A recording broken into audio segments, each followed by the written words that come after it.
tell they heard what we said. We'd said ex-Muslim, but they just pretended like they didn't hear it and just walked past because they thought, don't want to get stuck into this. We did have a lot of people wanting to debate us. So at one point, we'd actually blocked the pathway because there was like 5 guys all trying to debate us and telling us, why did you leave Islam? You got to come back to Islam. At one point, a girl was walking past and we'd said like ex-Muslim society, and she turned around and she said, is this even allowed? And we didn't know how to react to that. Like, why would you think that it's not allowed to have an ex-Muslim, representative or anything like that there?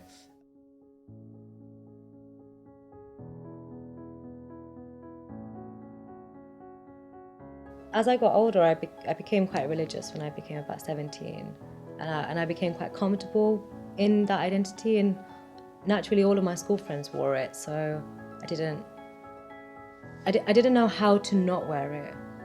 I didn't know how to dress any differently, and I was still trying to incorporate my punk into it. So I used to wear like a floor-length jilbab with like a dog bracelet, and I once wore like black lipstick with my hijab as well, and I would still do it, and I would try to insert myself. So I wasn't allowed to wear nail varnish at school, so I would wear black mehndi on my nails, which is something I could get away with.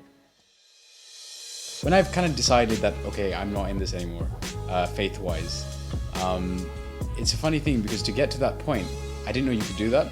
And when I had been like, actually, this doesn't make sense to me anymore, I thought I was the only Muslim agnostic atheist in the world. And I know that's a bit stupid, but it like the more I've talked to people who are ex-Muslims, the more I realize actually even like 80% of people thought that they were the only person in the world who's done that, because it's such a isolating thing, which is why we're doing what we're doing here.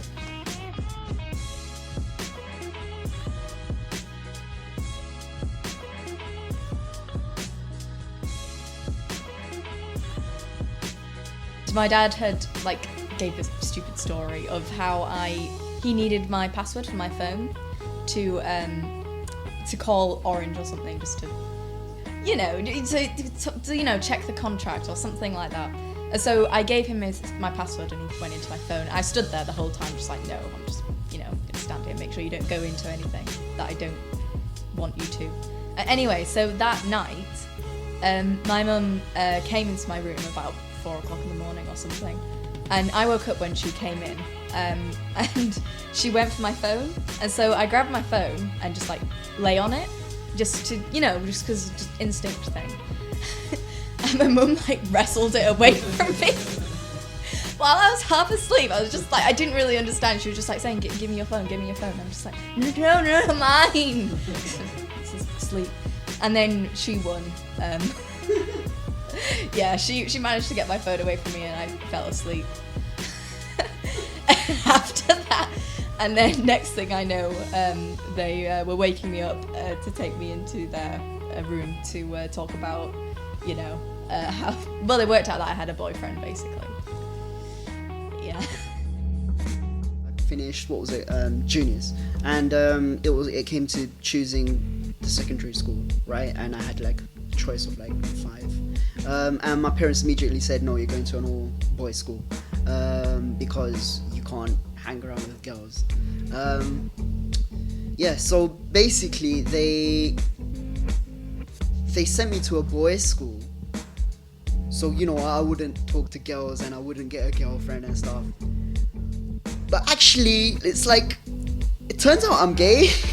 So they sent me to a boys' school, try to not get me to talk to girls and stuff. So that didn't really work out well. So I was just surrounded by guys.